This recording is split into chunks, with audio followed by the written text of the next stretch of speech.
Ya, sementara itu hingga kini kondisi di Selat Hormuz masih panas. Iran membantah adanya kesepakatan untuk membuka kembali jalur perdagangan strategis tersebut. Saat ini kapal-kapal masih mengantri untuk bisa melintasi Selat Hormuz.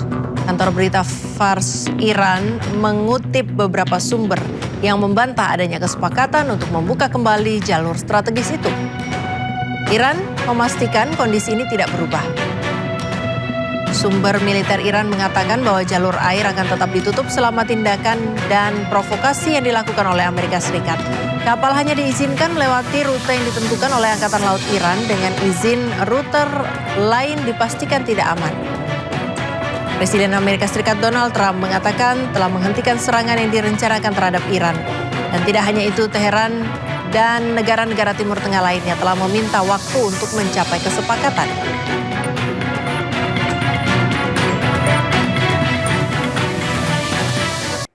Ya, kebakaran kembali melanda Yunani. Api yang dipicu angin kencang melalap kawasan hutan di dekat resor pantai Porto Germeno, barat laut Athena dan memaksa ribuan warga mengungsi.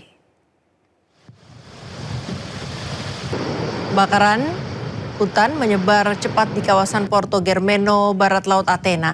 Rekaman pada hari Sabtu menunjukkan asap tebal membumbung tinggi, sementara helikopter pemadam berupaya menjatuhkan air untuk menahan penyebaran api. Pihak berwenang memerintahkan evakuasi warga di sejumlah wilayah, termasuk Porto Germeno dan Sata. Lebih dari 1.100 warga dievakuasi, termasuk wisatawan yang dipindahkan melalui jalur laut. Sebanyak 496 petugas pemadam dan 11 helikopter terus berupaya mengendalikan kebakaran.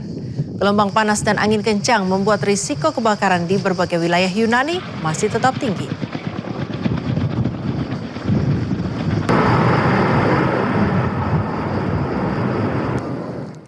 Pemirsa, kebakaran hutan yang dipicu angin kencang melanda negara bagian Washington, Amerika Serikat.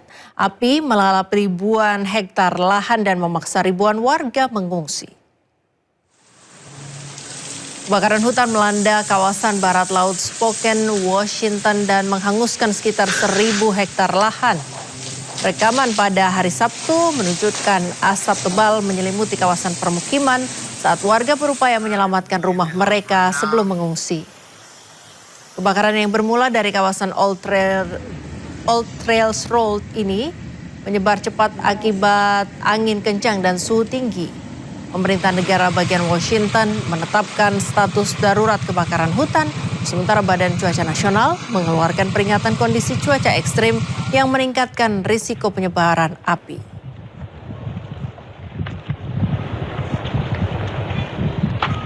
Pemirsa, Israel mengklaim telah menghancurkan lebih dari 1.200 lokasi milik Hizbullah. Lokasi ini termasuk tempat penyimpanan senjata hingga terowongan bawah tanah. Militer Israel mengatakan pada hari Minggu bahwa pasukan dari Brigade ke-401 telah menyelesaikan penugasan selama 8 bulan di Lebanon Selatan. Selama bertugas, mereka mengklaim telah menghancurkan lebih dari 1.200 situs Hizbullah. Menurut militer Israel, pasukan menemukan lebih dari 600 senjata termasuk RPG, rudal anti-tank, senapan mesin, dan senapan Kalashnikov. Mereka juga membongkar ratusan meter terowongan bawah tanah dan infrastruktur militer Hizbullah lainnya. Brigade ke-401 yang dikenal sebagai Brigade Jalur Besi dikerahkan selama pertempuran yang kembali berkobar antara Israel dan Hizbullah di sepanjang perbatasan Israel-Lebanon. 4 tentara dari Batalion ke-52 Brigade tersebut tewas selama operasi di Lebanon Selatan pada bulan Juni.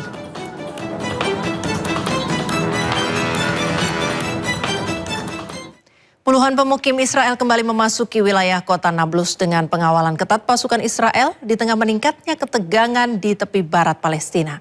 Sementara di lokasi terpisah, kamera pengawas merekam momen anak Palestina menjadi sasaran tembakan gas air mata pasukan Zionis Israel.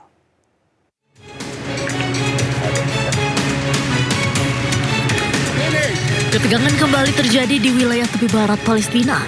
Para pemukim Israel dilaporkan berbondong-bondong memasuki desa Tal, barat daya kota Nablus dengan pengawalan ketat pasukan Israel. Rekaman menunjukkan rombongan pemukim bergerak memasuki kawasan permukiman warga Palestina di bawah perlindungan personel militer Israel.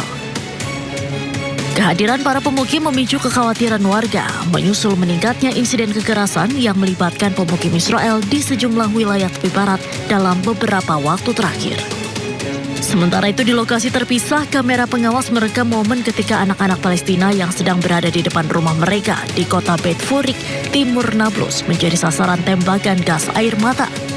Kepulan asap langsung memenuhi area sekitar rumah warga dan memicu kepanikan. منذ الصباح هناك عشرات من المستعمرين قاموا باقتحام محيط البلدي برفقة قوات الاحتلال اللي مركباتهم جابت كل شوارع البلد، وانطلقوا من شارع الالتفافي المسمى شارع يتسار، المكان الحادث اللي حدث الأسبوع الماضي وراح ضحيته 4 شباب من بلدة تل أو من قرية تل المجاورة. ثم عملية الاقتحام توالت تحت مسمى مسار مشي إلى محيط القرية، إلى حي العامري وحي المهندسين في مدينة اللي بفصلنا بيننا وبين مدينة نابلس.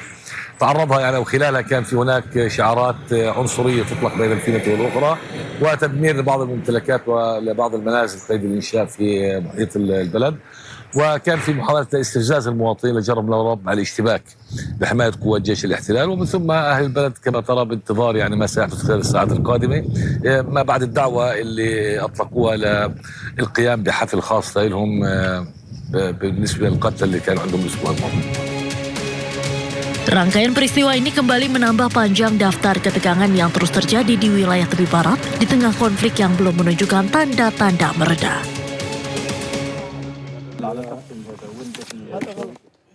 Menteri Keamanan Nasional Israel Itamar Ben-Gvir kembali menuai kecaman setelah pernyataannya kepada seorang tahanan perempuan Palestina saat mengunjungi penjara Ofer di tepi barat. Ia mengejek keluhan yang disampaikan para tahanan di penjara itu. Dalam kunjungannya ke penjara Ofer pada hari Sabtu, Itamar Ben-Gvir menanyakan kondisi seorang tahanan perempuan Palestina. Tahanan itu mengaku kondisi di dalam penjara tidak baik, menyebabkan depresi, mengganggu kesehatan mental, makanan yang disediakan tidak layak, air tidak bersih, serta para tahanan tidak diizinkan keluar dari sel. Menanggapi keluhan tersebut, Ben-Gvir mengatakan penjara bukan hotel, sehingga makanan tidak harus enak.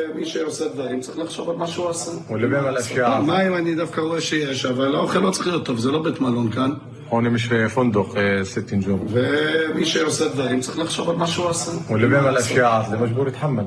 לא, מי שעושה פשע צריך ללמוד, ובטח פשע נגד עם ישראל. اللي بيحاول يعمل اي شغله سيئه اي شغله عمليه اجراميه بده يتحمل. זה לא בית מלון, פעם היה כאן בית מלון, היום זה לא בית מלון. مش فندق هون. היום נגמר הבית מלון כאן, אין בית מלון כאן. Tentara Spanyol telah dikerahkan ke wilayah Ceuta untuk menahan gelombang puluhan ribu migran Maroko. Garda Sipil Spanyol dan Tentara Angkatan Darat dikerahkan untuk menjaga garis pantai Ceuta. Para migran mengantri di perbatasan sementara yang lain dikawal untuk kembali ke Maroko. Presiden wilayah Ceuta Juan Jesus Vivas mengatakan ada sekitar 60.000 orang telah memasuki kota itu dalam waktu 24 jam. Vivas memerintahkan penambahan polisi dan tentara untuk menjaga perbatasan. Pemerintah Spanyol menyatakan 90 orang tewas saat menyeberangi perbatasan Maroko-Spanyol.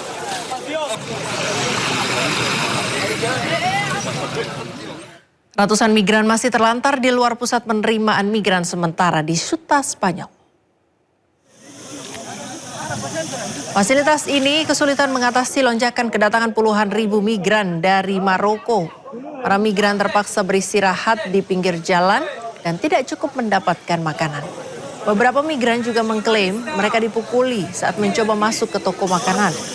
Meski dalam kondisi yang sulit, para migran berharap dapat membangun masa depan yang lebih baik. Sementara itu lebih dari 60.000 migran sudah dipulangkan kembali ke Maroko.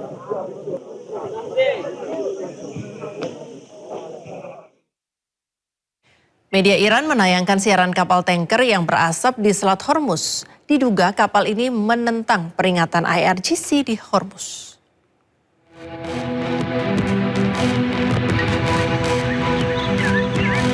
Pada hari Sabtu waktu setempat, media Iran menayangkan terdapat sebuah kapal tanker minyak Kafo Maleas berasap di tengah perairan.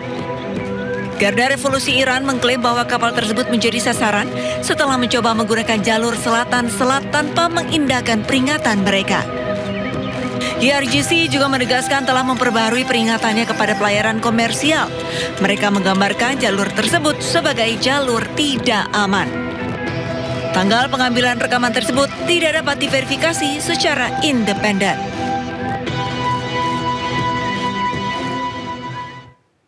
Di tengah memanasnya konflik Amerika Serikat dan Iran, pasukan militer Amerika Serikat terus melakukan patroli di kawasan Timur Tengah.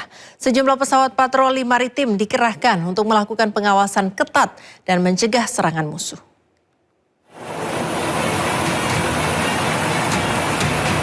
Komando Pusat Amerika Serikat atau CENTCOM merilis rekaman video yang menunjukkan pasukannya melakukan patroli di kawasan Timur Tengah.